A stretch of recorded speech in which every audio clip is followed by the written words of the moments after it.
Hello, everybody. This is Marshall Poe. I'm the editor of the New Books Network, and I know that a lot of you are preparing to teach online this fall. And I just wanted to say that you are free to use NBN interviews in any of your courses. I think the NBN is a good way to introduce undergraduates to the world of monographs and serious research, and I imagine you do too. And an interview with the author of a monograph is a good way to do that. We have about 8,500 interviews in our catalog, so there's lots to choose from. Using them in your online courses is really quite simple. You can share the NBN link from the NBN website for the episode you want, or you can copy the player, which is at the bottom of every NBN episode. If you have any questions about how to do this, you can feel free to email me at marshallpoe@newbooksnetwork.com. I'm here to help, and I want to wish you good luck in preparing your courses for this fall.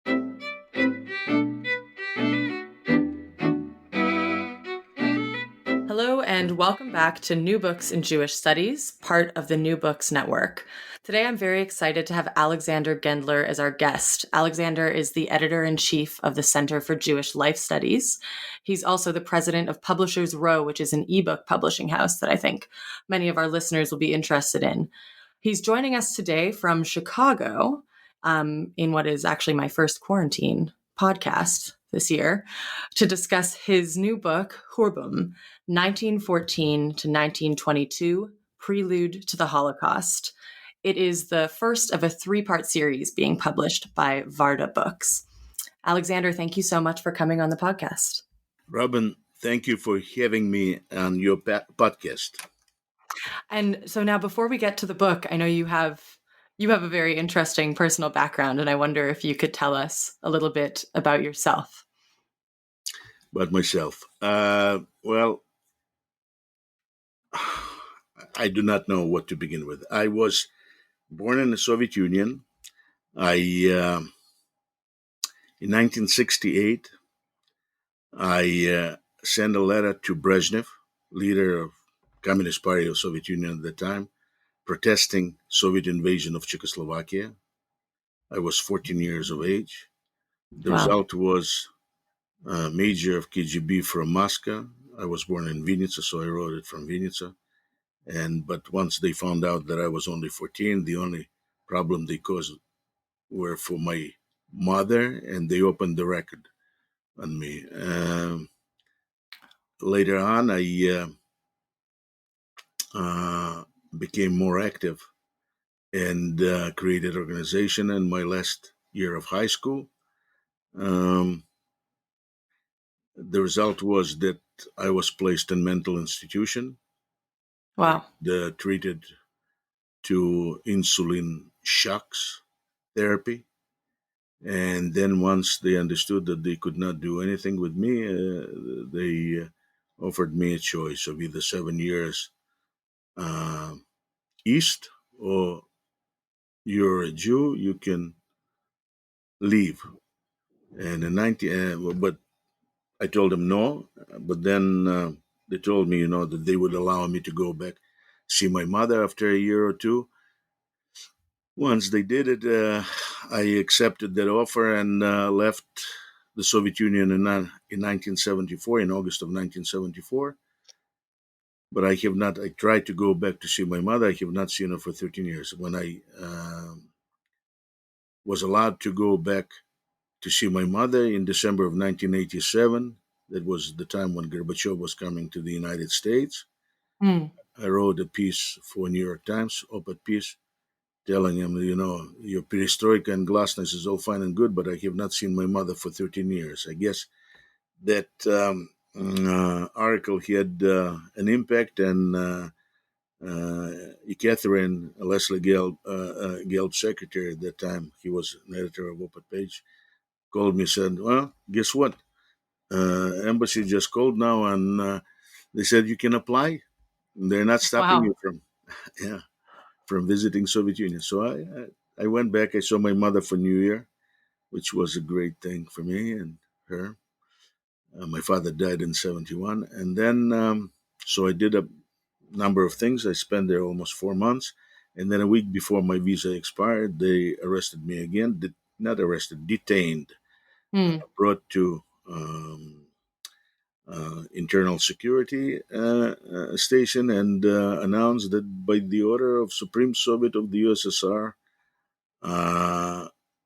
Article 31.1, I think, I was being deported from the Soviet Union. So it was the second time I was kicked out of the country where I was born. My interest in this topic, uh, was very, very sudden, because I did not know anything about it. And I was not Most people don't. right. And I was not, look at this. John Itzy, executive producer of Morning Edition at that time, I think he's still on NPR. Uh, he called me the best source on a subject regarding Soviet Union. That is the best anywhere, including Wow. CIA and everything else. And this best source on a subject uh, did not know much about many things in the Soviet Union. In 2016, there was um, a seminar or something, at Evo Institute in New York Mm-hmm. about the forgotten genocide. It was Forgotten Genocide 1918, 1919, or 1921, something like this. And I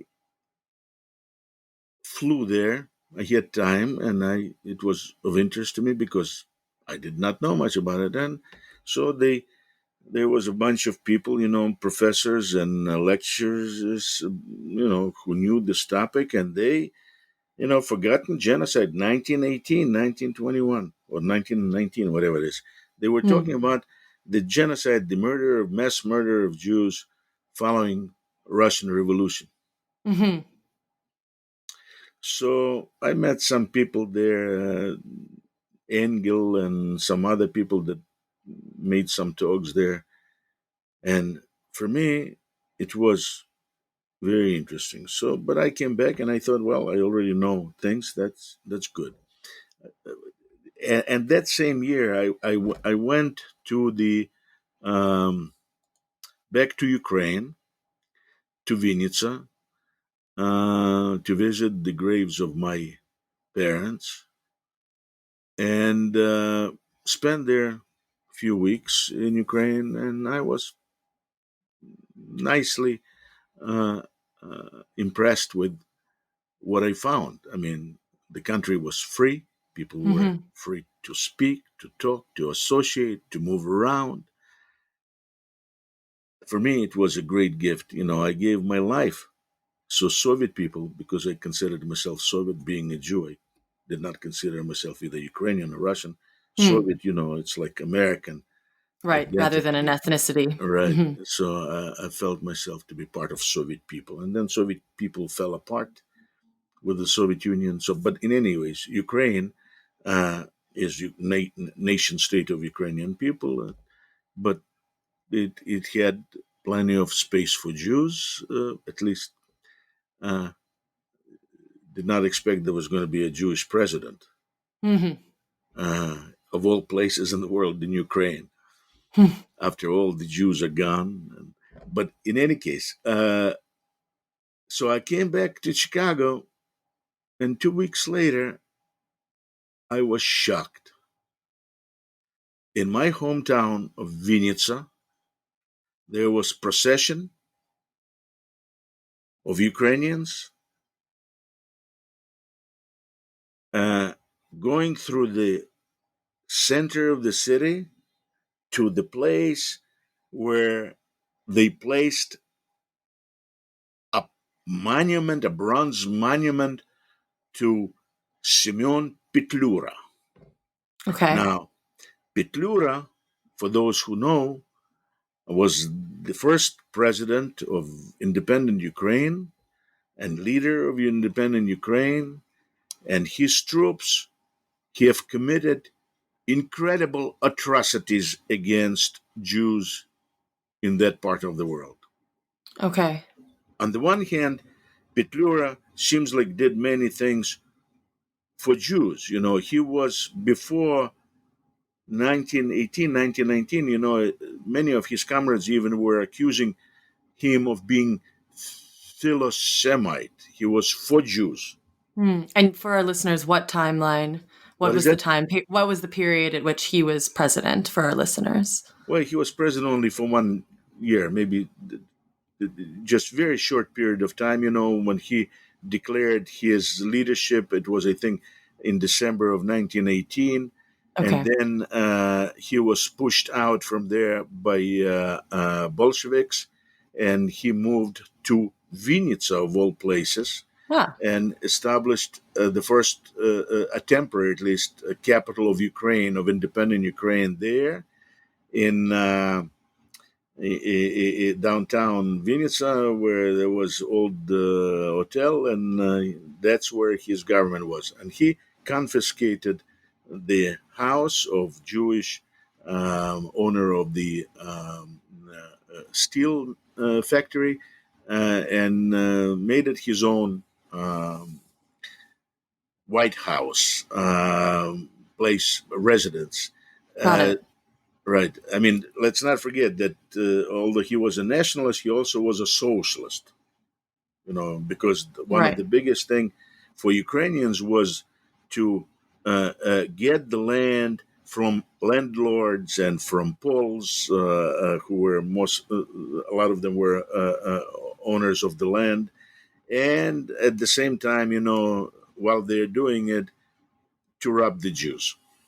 Okay, So, and so this procession then was in the early 2000s, this commemorative 2016 in 2016. Got it. yeah, Wow. 2016. This is when they established the monument, opened the monument for Petlura. Wow. Now that was a shock to me, and I could not reconcile this. On one hand, my impression that Ukraine was free and seemingly progressive, wanting to look forward with this idealization of the figure that in my mind was closely associated with horrific genocide of Jews. Depending on who you listen to, his followers killed anywhere between 50 to 100 to 120,000 Jews. That is directly inflicted death. We do Wow. not account people that have escaped and died on the road, which probably would increase this figure 2 or 3 times. Sure. Yeah. So, in any case, I started looking into it and started reading, and then I see there's a little problem with this YIVO conference title, Forgotten Genocide. It begins in 1918. And I see that my information goes to 1917. And then I see it goes before revolution. I thought that the whole thing was, he started, like they said in YIVO at that time, as a result of revolution. And what I find the 10th volume of a journal, Еврейская старина, that is on Jewish history, edited by Shimon Dubnov. Right. Of course. He is And very, very well known. right, the 10th volume, which he published in 1918. And of course, it was the year when whatever he published, maybe there's few copies remained, and there was no way to publicize because situation completely different was by that time. But I looked at it and I was shocked. The things that I found in that 10th volume were incredible. What I discovered there was that with declaration of war against Germany, Germany declared war on Russia on August 1st of 1914.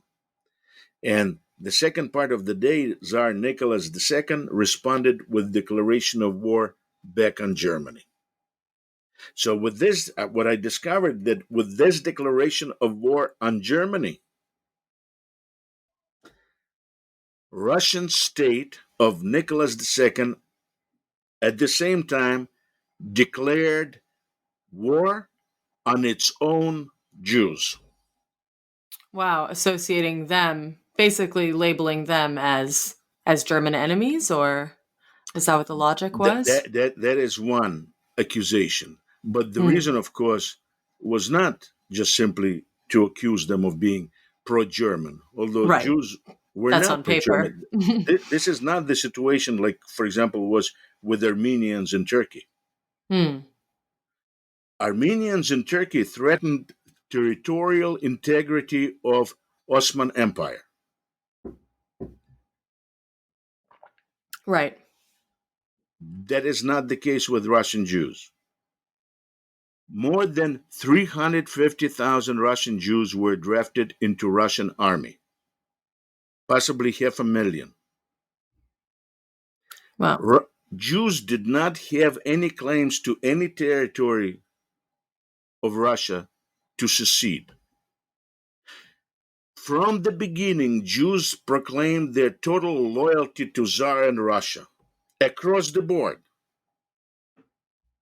I mean, it's incredible, but many Jews came back from America, young Jews, to serve in the Russian army. What happened was that Tsar Nicholas II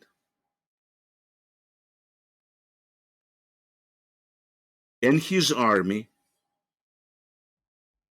for them, anti-Semitism was the core of what it meant for them to be Russian soldiers, Russian patriots, Russian army. hmm. And on top of it, what I discovered after research, they wanted Poles, Catholic Poles, and Catholic, Greco-Catholic, Greco-Roman Ukrainians in the western part of what is now Ukraine to be loyal to Orthodox Russian Tsar. And to do it, they needed to do something that those two groups wanted. What those two groups wanted, they wanted to rob the local Jews of their property and position within those societies. As a result, declaring war in Germany, Russian Tsarist army automatically gave orders to its own troops to start army organized pogroms of Jews in order to get rid of them. So the local people, local peasants, would be able to rob and take the property that remained behind them. Okay. So the information that was in that Dubnov's 10th volume of Еврейская старина Hmm. started at the end of December of 1914. And the reason it started that late was because they did not even understand what was going on. They did not have any information. Hmm. When they started getting information in St. Petersburg, or Petrograd at that time, they changed the name from Right. Petersburg, German, to more Russian sounding name.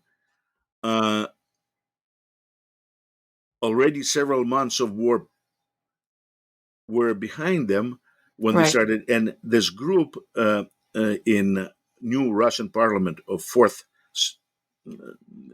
Duma, the group of several, there was three Jewish deputies in Duma, and I think there were 7 or 8 people, maybe a little bit more, in that committee that they called Political Bureau.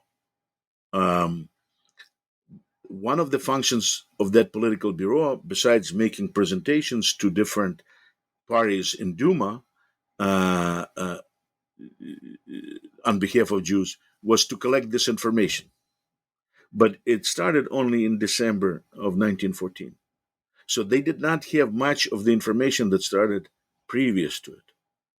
So this is what I did in my book. I did as much searching as I could, Right. and I put that book based on the information that was collected by this Politburo and Hmm. published by Semyon Dubnov, plus on additional information that was gathered by different researchers already in recent times when Soviet Union fell apart and access to this information became available. American researchers and Ukrainian research and Russian researchers. And then I put it all together, and what I see a horrific crime committed by Russian army, headed by Russian state, not only Russian army. Russian army was headed by the uncle of Nicholas II, Okay. and his main guy for the purpose was Nikolai Yanushkevich, chief of general staff, and that whole army was whole Russian army uh, showed itself as a result of to me, showed itself to be nothing but a bunch of criminals. I mean, Wow. 2/3 of the book are the orders issued by different generals and ranking members of that army um, regarding Jews. And all of those orders are just kill, kill, kill, kill, deprive, deprive, deprive, deprive, deport, deport, deport, deport. Um, more than one Unequivocal. point, Mhm. I said unequivocal. Yeah. more than 1.1 million Jews have been uprooted from their homes. Massive deportation on May 5th from what is now Lithuania, Latvia, a part of Poland, and Belarus. Um, that deportation alone uh, uh, uh, uh, threw out of their homes uh, 200,000 Jews. Now, when we say 200,000 Jews, we're talking about it's largely old men, women, and children, because younger men were all drafted in Russian army. Right. Right. That makes sense. I mean, the documents that you include in the book are really striking, um, and like I said, unequivocal in their purpose. And as a historian myself, I really appreciate you including the documents. It really lets us see, you know, sort of organically what this history was and how it unfolded. And before we get into talking, about what happened specifically, and we will, I wonder if you could tell us your take on why this topic hasn't been written about before, and why it's, I mean, with the exception perhaps of Dubnov, and this conference at YIVO that you mentioned, but that only looked at 2 years of this genocide. Why is it a topic that hasn't been extensively covered in the historiography? They looked at 2 years of the genocide after the Russian Revolution. That portion of genocide uh, the, was the knowledge of it was available to many people. I mean, Right. everybody knew about Petlura and things like this. And they did not know the details, but they knew, or at least some major elements of it. Of course, the people that were at that conference were major scholars Mm. of that subject, and they made major contribution Hmm. in that area. But what Okay. is more surprising that none of them mentioned 1914, 1915. Right. And why do you think that is?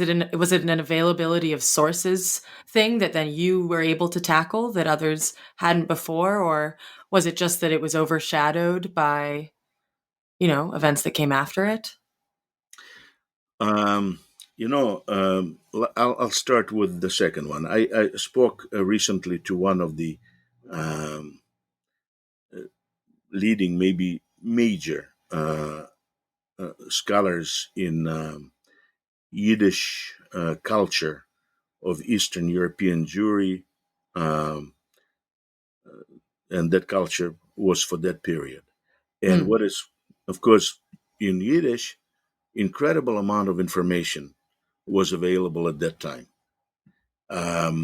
Now, in a certain way, because it was never published, I said incredible. Well, I'm going to take it back because some of the information was available Okay. because Yiddish writers, for example, one of the major contributors of our knowledge about the topic is Simeon Ansky. Okay. Uh, and his book, um, his book was actually two of his books, uh, two books on his based on his diary, on Simeon Ansky's diary and what he did during the war. Have been published in the United States. Very good books. One is by mm, she translated his diaries. Polly Zavadivker. She is, I think, she used to be at Indiana. I think she's now somewhere out east. In any case, and so information. Let me start a little bit differently. Answer this question. Sure. In English uh, press of that time, Hmm. there was maybe one or two articles in England. I think in Times of London, and maybe one or two articles in New York. Although Yiddish press was full of different kinds of protests and heart wrenching, um, letters from people, and people knew about something horrible taking place in this 1914, 1915. I see. Uh, but no concrete information was available at that time. That is, Hmm. people were getting some letters or some information, maybe from neighbors or somebody who already was deported by, and they of course could not write, because the Russia censored absolutely everything. Right. And they're in extreme distress. And Extreme yeah. distress, so it was not. Uh, they knew that there was something horrible taking place, but they did not know what it was. Now, on Hmm. the other hand, the American ambassador, uh, it was an interesting group headed by Samuel Harper, a son of the founder of the first president of University of Chicago. Yeah. He is the founder of Russian studies in the United States. So his major sponsor, businessman by the last name Crane, who was a very good friend of Woodrow Wilson, Okay. and State Department with the ambassador in Russia, they did absolutely everything in their power to make sure that no information whatsoever will get to English press in the United States on the subject. Hmm. Is that because of an alliance with Russia at the time? Or Uh, well, the United States was not active. Um, mm, Britain was, though, right? Britain was, and Britain and France. Hmm. The United States was, of course, on the sides of Britain, and Right. Britain did not want any problems, about Russian massacres bothering their alliance with Russia. That's very interesting. But besides it, Samuel Harper, who, like his father, visited Russia at the end of 19th century, he took position of during pogroms in Russia at the end of 19th century. He took pro-Tsarist position. Like Okay. many people, like in 1930s, some correspondents from New York Times took pro-Stalin position. Right. Right. The same way, the president of University of Chicago and his son took pro-Tsarist position. And they continued that position during the war. So not only little information was coming, but whatever information coming, they made sure it would not get into English press. I see. So Interesting. in France, police actually actively would come to anybody who attempted to publish anything in French press and threaten them with deportation back to Russia. So, and then when the United States entered the war in 1917, of course, the United States itself became very interested in not having any of this information being made available because we're allies with the monster? No, we're allies with Great Russia, whatever it is. Right. And Right. whatever information that was coming in German was, of course, automatically dismissed because, hey, this is the information from enemy.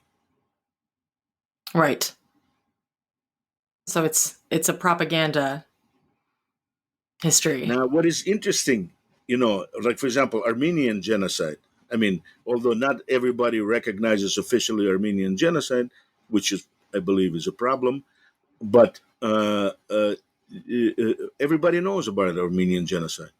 Armenian genocide figured very prominently in 1918 Paris so-called peace conference, where Right.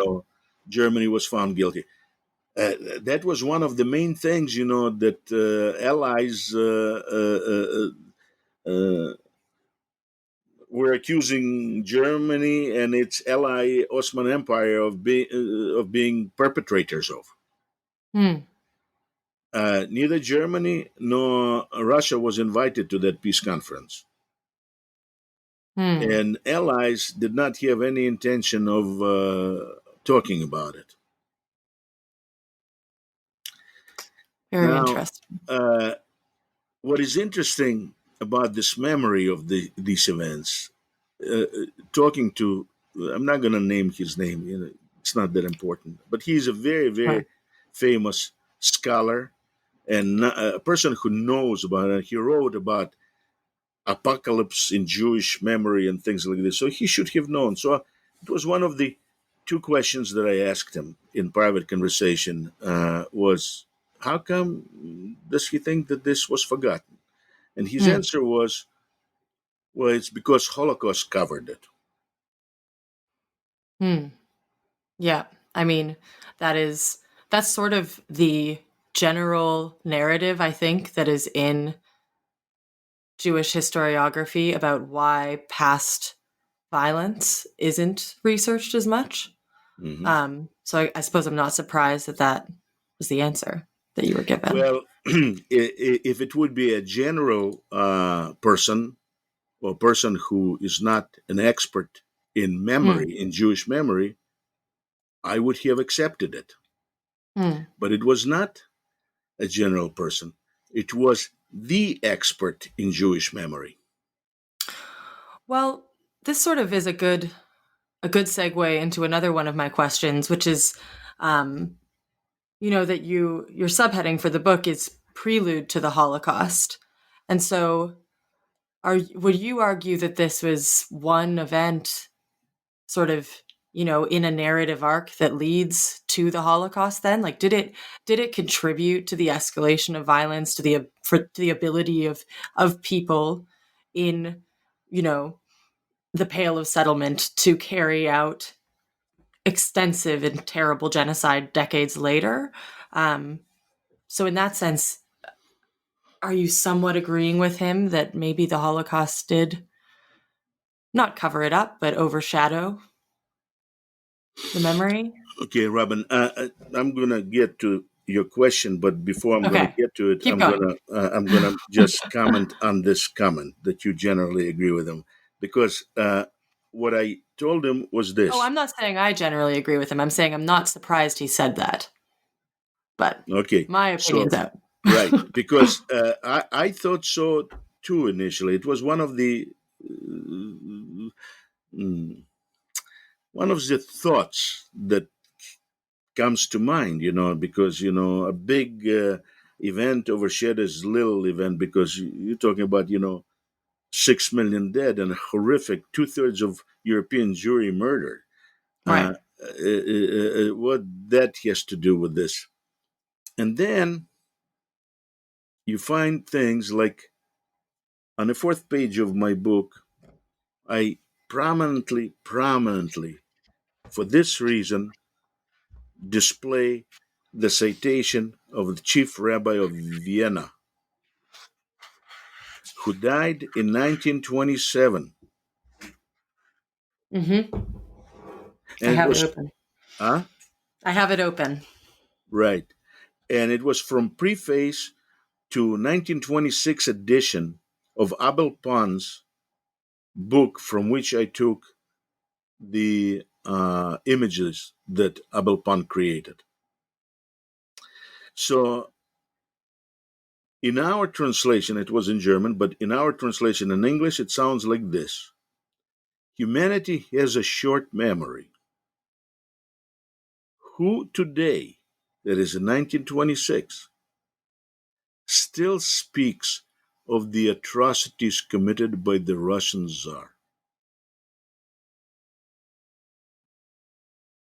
So the rabbi knows about these atrocities, Right.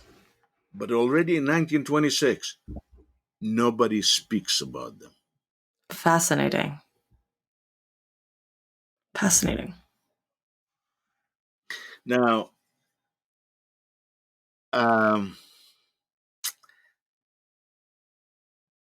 and the question is of connection between the atrocities and genocide of Russian Jews in 1914-1922 period, and specifically in 1914-1915 to Holocaust. Mm-hmm. Second World War was continuation of the First World War. It was continuation of the process that may, depending on how you want to look at it, some people look at Second World War just simply as a byproduct of Hitler's charisma and German participation and on. Well, people find different reasons for whatever they want to believe. And But my view of this, why I connected it, is because um, the 19th century and 20th century is the product is the time of establishing of collapse of empires, European empires, and Right. establishing of the nation states. Right. Now, before, Jews were subjected often to different types of uh, horrible things. 17th century, the Crusades, and on and on and on. But Mm-hmm. within the context of the societies that where it took place, or which came as a result of these events, there was still a place where Jews uh, found to be needed by at least some important actors within those societies. For example, landowners. Right. When you have a process of creation of nation states, the leading actors in this process want Jews only to help them to create their nation state. Once their nation state is created, they don't need Jews anymore. I see. In Poland, especially, it was very, very pronounced because the Jews constituted about 10% of Polish population, and in the cities, probably 40 to 60% or more. And in manufacturing and industry, the Poles who wanted to create a Polish nation saw it as, first of all, Catholic. Secondly, it was ethnically Polish. And the Poles should dominate industry, commerce, education, whatever else you want to put. They had no need for Jews. It was not only in Poland, it was in many Right. other countries. I study Turkey and was there as well. So that is the process. That is, 20th century was the time when this feeling that we no longer need any Jews here, going all the way to the feeling we'd be better off if all Jews would be dead, was not only the number one feeling among Polish nationalists, fascists, especially of People's Democratic Party of Dumsky, who were very pro-Russian because they thought that Russia was going to help them get their western part of Poland from Germany. And so combination, and Russia in its own way wanted these nationalist Poles loyalty. They could not get that loyalty on basis of religion because Poles are Catholics, Russians Orthodox. So they could get that loyalty only on a basis of common hostility toward somebody else. Poles were hostile to Germans, but not all Poles were hostile to all Germans. For example, Pilsudski army, that was being raised was in German-dominated Austro-Hungarian Empire. That's who was their protector, enemy of Russia. And it's these different actors within First World War that determined from their own personal interests why they wanted to kill Jews. And all of them wanted to kill Jews. All. Wow.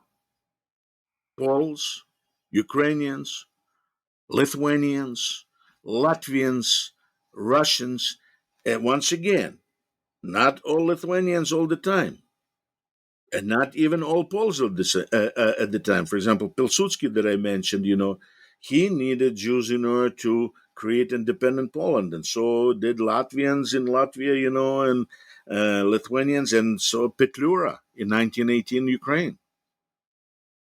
But it's only for this period of trying to create, to build what they need. They need assistance of Jews. Once they get to power, they no longer need any Jews. They want to kill them all because they want to free the space for their own followers. So I see. So please go ahead. So it is in that way that I see the Khurbm, and this is how it was called Khurbm at that time by Yiddish speakers. In fact, they thought it was considered the third Khurbm.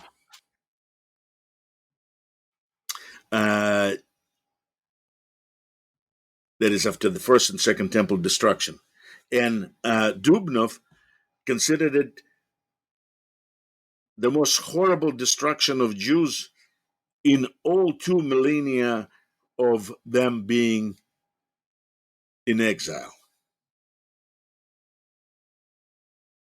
Wow. Wow. I mean, he lived till the Second World War, and he was murdered Right.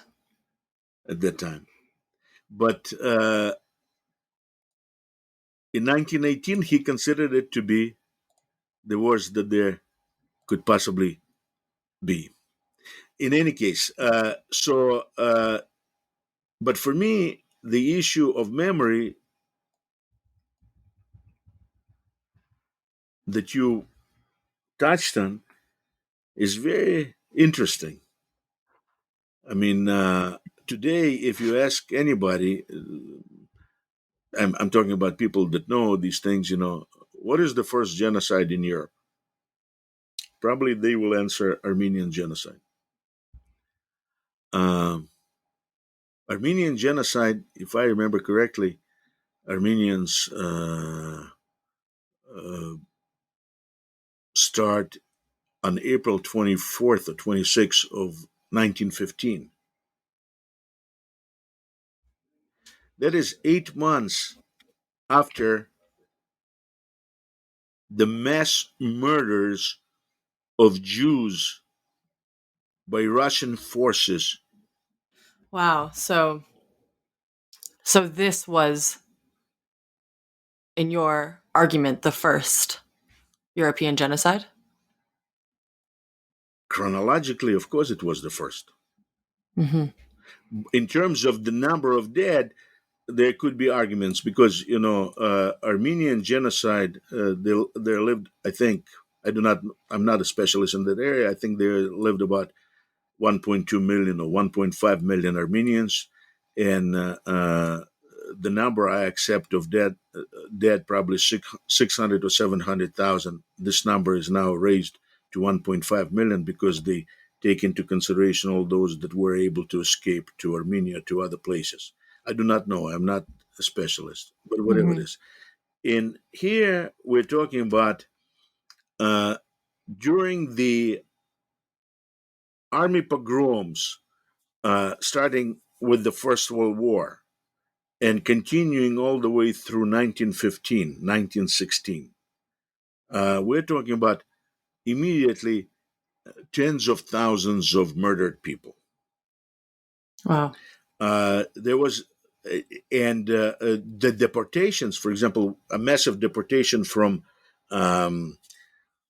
what is now Lithuania, Latvia, and Belarusia of May 5th deportation. So the orders came out in April, and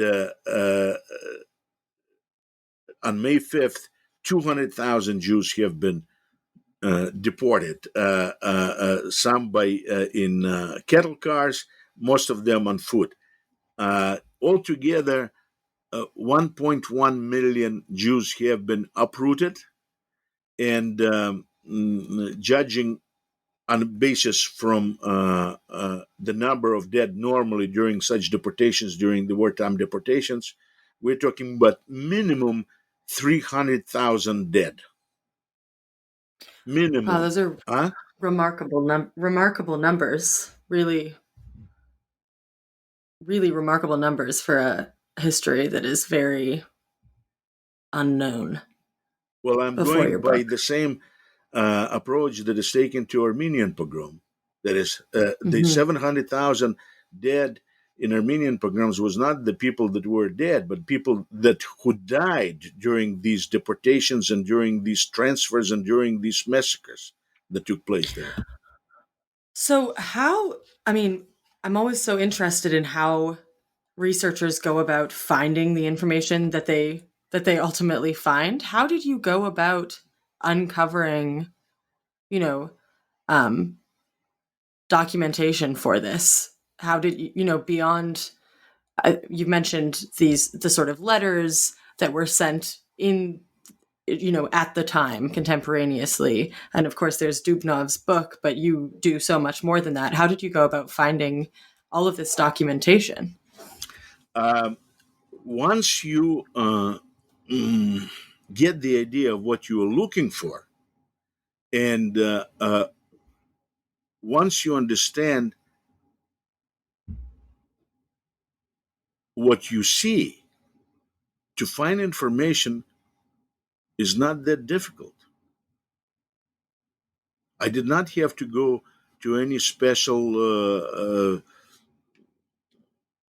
archives or some secret bunkers or whatever it is. The information is available, that I collected and put together. Basically, information available online and in scholarly journals here and there.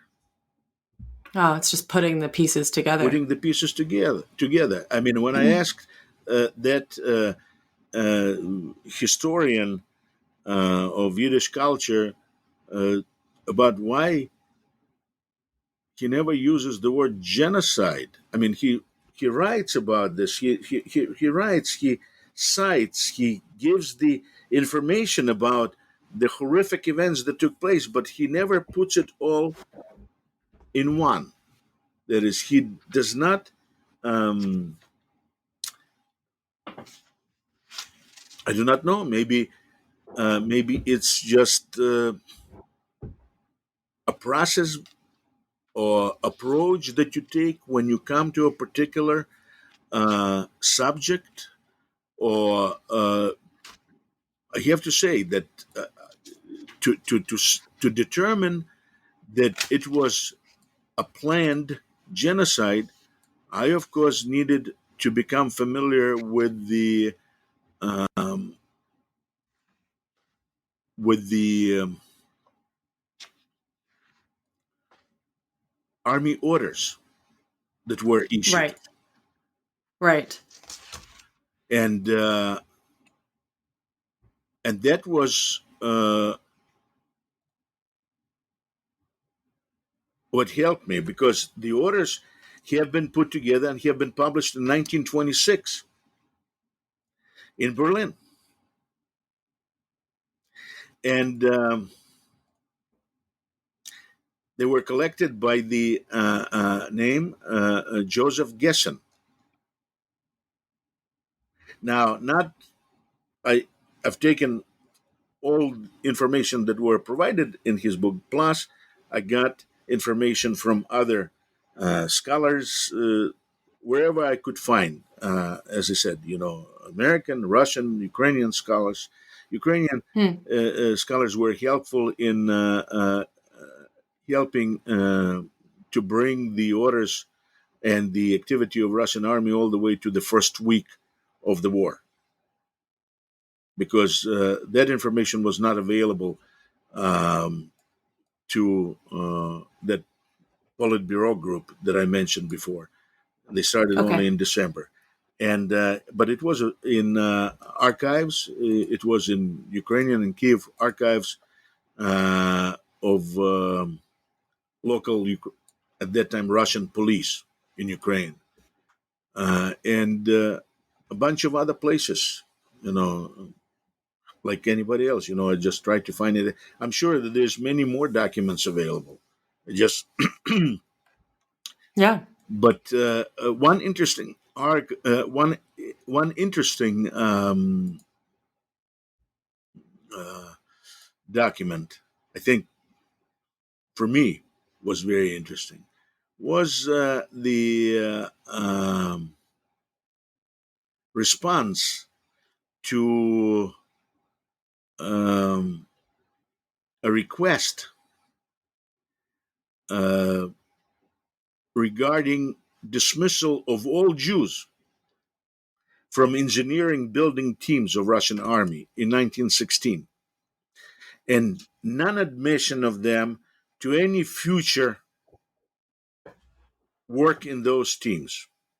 It was response by Alexeyev, who became the chief of staff instead of Yanushkevich, because the commander-in-chief at this time was Nicholas II himself. So what this Alexeyev writes,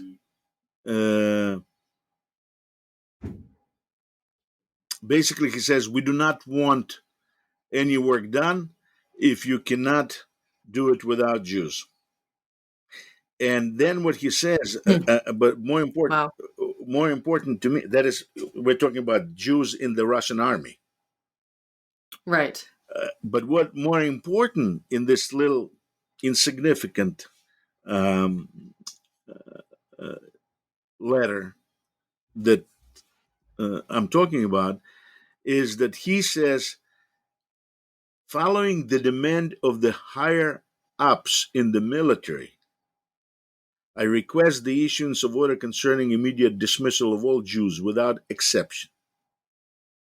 Now, what is interesting, we're dealing here with the chief of staff of the Russian army. The only person who is higher than him is commander-in-chief of the army, which is Nicholas II. Which is Nicholas II. Wow. So this document, there's indirect testimonies to, of course, Nicholas being the chief murderer of Jews. Wow. But this document points finger directly at him. Yep. He is now a saint of Russian church. Yeah, that's there are so many fascinating documents that you publish in this book. It really is. It's not only a piece of historical research, but it's also in and of itself like a source resource. It's really, yeah. Robin, I try to stay away from generalizations and drawing conclusions as much as possible. I tried to make the book as the source for people who are interested in the topic, in order for those people that were murdered not to be forgotten. Yeah, and I think it does that. I think it does exactly that. And I mean, I regret that we're running out of time because there's so much more that I'd like to discuss, but I really do encourage our listeners to go out and find or purchase a copy of this book, because not only is Alexander's, the first half of it is Alexander's interpretation of the history, but the second half is entirely documents, and there's also a lot of really amazing artwork in here by, is it Abelpan? Abelpan, yes. Abelpan, who you mentioned in the quote from the chief rabbi of Vienna. There's really so much in here, and but before I let you go, I do want to talk about sort of what this entire project looks like, because I know, you're editor-in-chief of the Forgotten Genocide Project. This is just the first of 3 volumes that are going to come out on this Forgotten Genocide. Could you tell us a little bit more about, what the next 2 volumes will cover, and about the project in general? Well, the other volumes are not going to be as earth-shaking in my mind as this one. Okay. We'd still love to have you back on to discuss them, but well, thank you very much. I look forward to it. But they will bring information in English. They'll make available documents and information to English speakers about the events of second portion of this period, that is specifically 1917, 1918, 1919, 1921, 22, where different actors decided that they want to kill Jews in large numbers. I mean, not only Petlura and his Ukrainian troops, but also Russian troops that were financed, that is, white Russian troops that were financed by England and the United States. And that is I do not want English men or Americans to simply ignore something like this. Mm-hmm. Now,